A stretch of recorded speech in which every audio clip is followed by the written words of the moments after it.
बिस्मिल्लाहिर्रहमानिर्रहीम, अस्सलाम वालेकुम, वेलकम टू माय चैनल। आज की जो मेरी वीडियो है वो असिस्टेंट की तैयारी के हवाले से है। तो असिस्टेंट की तैयारी के हवाले से आपको पता है कि इसकी टेस्ट डेट अनाउंस हो चुकी है क्लब केसेस के अंदर। तो इसकी तैयारी के हवाले से और इसके क्लब केसेस के क्या फ़ायदे और नुकसानात हो सकते हैं तो वो हम आपसे डिस्कस करेंगे। तो सबसे पहले क्लब केसेस के बारे में आपको बता दूं कि अक्सर कैंडिडेट पूछ रहे होते हैं कि क्लब केसेस कौन कौन से होते हैं और किन पोस्ट का जो टेस्ट है वो इकट्ठा आ सकता है। तो याद रखें कि वो पोस्ट जिनका सिलेबस सेम हो उनका ही क्लब केस होता है और उनका ही क्लब टेस्ट होता है। मिसाल के तौर पे ये अकाउंट से रिलेटेड अक्सर जॉब्स आती रहती हैं या बीएससी से रिलेटेड अक्सर जॉब्स आती रहती हैं। तो इनके अंदर जो रेशो होती है उसके अंदर ऐसा होता है कि 80% जो होता है वो इनके क्वालिफिकेशन से रिलेटेड क्वेश्चन होते हैं, 20% जीके करंट अफेयर्स ये चीज़ें होती हैं।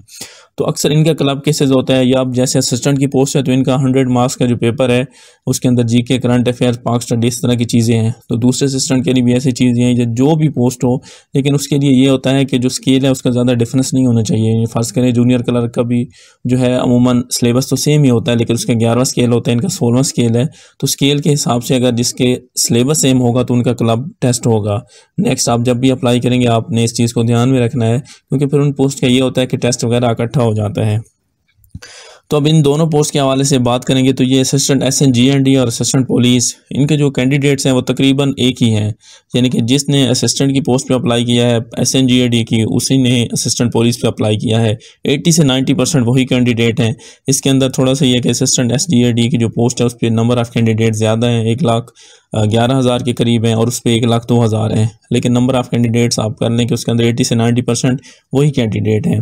तो अब इस पोस्ट के अंदर ऐसे कि दोनों का जो मेरिट है उसमें ज़्यादा गैप नहीं होगा, क्योंकि जो उम्मीदवार हैं वो दोनों पोस्ट के एक जैसे हैं और दोनों पोस्ट में उन्होंने अप्लाई किया हुआ है। इसमें थोड़ा सा ही डिफरेंस आ सकता है, इतना ज़्यादा डिफरेंस नहीं आ सकता।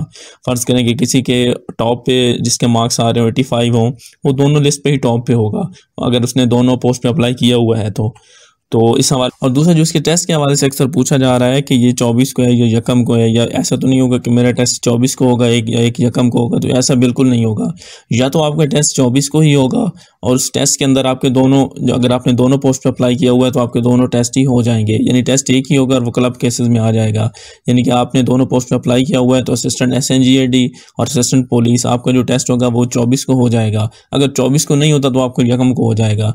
यानी कि मुख्तसरन बात करने का ये मकसद है कि एक ही डेट में आपके दोनों टेस्ट जो हैं एक ही टेस्ट में वो हो जाएंगे। अलग अलग से आपका टेस्ट ऐसा नहीं होगा कि एक 24 को हो रहा और दूसरा जो है वो यकम को हो रहा हो, तो ऐसा बिल्कुल नहीं होगा। ठीक है। अच्छा, अब इसके फ़ायदे की बात कर लेते हैं। इसका फ़ायदा ये होता है कि एक सिंगल पेपर होता है। इस पोस्ट से हट के मैं बात कर रहा हूँ कि अगर आपका वैसे क्लब के असिस्टेंट की पोस्ट, जूनियर क्लर्क किसी भी पोस्ट के लिए होता है, तो इसके अंदर ये होता है कि आपका एक ही दिन, उसके अंदर आपका जो है एक ही दिन में सारे टेस्ट हो जाते हैं। उसमें आपका सफ़र का जो मतलब आप ट्रैवलिंग वगैरह करते हैं तो उसका जो है आपके एक्सपेंसेस भी कम होते हैं। दूसरा आपका जो है टाइम की भी बचत होती है उसके अंदर, क्योंकि एक ही पोस्ट के अंदर आप 3-4 टेस्ट दे देते हैं। ठीक है। PPSC के एंड से देखें तो वो होता है उनका जो है उनकी कास्ट कम पड़ती है। वो जो एक्सपेंसेस वगैरह करते हैं इन्विजिलेटर कास्ट की या कास्ट सेंटर वालों की या जिस हवाले से भी है, तो उनको उस हिसाब से जो है उनकी भी कास्ट में कमी होती है, यानी उनको भी इतना खर्चा नहीं करना पड़ता। अगर PPSC के हिसाब से बात की जाए तो मतलब उनके हिसाब से भी बचत है। ठीक है। और इसमें ये होता है कि अगर आपकी टेस्ट की तैयारी अच्छी है ना, तो अगर आपका टेस्ट अच्छा हो गया है तो फिर आपने जितने भी अप्लाई किए हुए हैं तो ओवरऑल तो उस पर आपका जो है मेरिट वगैरह आप आ जाते हैं तो आपका ज़्यादा चांस होता है। उसकी वजह ये होती है इनके टेस्ट एक जैसे होते हैं, लेकिन इनके इंटरव्यू हमेशा अलग अलग होंगे। मसलन बात करेंगे असिस्टेंट पुलिस और असिस्टेंट GAD की, तो अगर फ़र्ज़ करें आप मेरिट में आ जाते हैं तो आपका जो टेस्ट तो एक ही होगा, लेकिन आपका इंटरव्यू अलग अलग होगा। इसमें ये होता है कि अगर एक इंटरव्यू आपका अच्छा नहीं हुआ एक पोस्ट का, तो आप दूसरी पोस्ट का अच्छा दे सकते हैं। आपको आइडिया हो जाएगा किस किस्म की क्वेश्चनिंग हो रही है या किस किस्म का माहौल है या दूसरी जो चीज़ें होती हैं, तो आप दूसरे के लिए अच्छी प्रिपरेशन कर सकते हैं। और अगर दूसरा देखा जाए मतलब इसका डीमेरिट्स देखा जाए, इसका डिसएडवांटेज है, तो वो यही है कि अगर आपका एक पोस्ट ये टेस्ट ख़राब होता है तो फिर आपकी दोनों पोस्ट जो हैं वो समझे वो उस पर नाम आना मुश्किल होगा और वो ज़ाया हो जाएंगी। ठीक है। अच्छा, इसके अंदर ये भी है कि अगर इनका अलग अलग टेस्ट होता, तो जैसे कि 100+ पोस्ट हैं दोनों जॉब्स की, तो इसके अंदर अगर अलग अलग टेस्ट होता तो इनके लिए 500-550 जो उम्मीदवार थे वो सामने आते, अलग अलग आते। लेकिन अब इनका टेस्ट इकट्ठा हो रहा है तो इसके अंदर जो 500 से 600 उम्मीदवार टॉप पे होंगे तो वही आएंगे सामने। मतलब जो एक टेस्ट में कामयाब होगा तो वो ज़ाहिर बात है दूसरे टेस्ट में भी कामयाब होगा। तो इसके लिए जो ओवरऑल 1000 की जो रेशो थी ना, 1000-1200 कैंडिडेट सामने आएंगे, उसके अंदर अब कम हो गए 500 से 600 हो गए हैं, क्योंकि हर बंदे ने दोनों पोस्ट पे मैक्सिमम अप्लाई किया हुआ है। तो इसके अंदर थोड़ा सा कंपटीशन का जो लेवल है वो बढ़ गया है।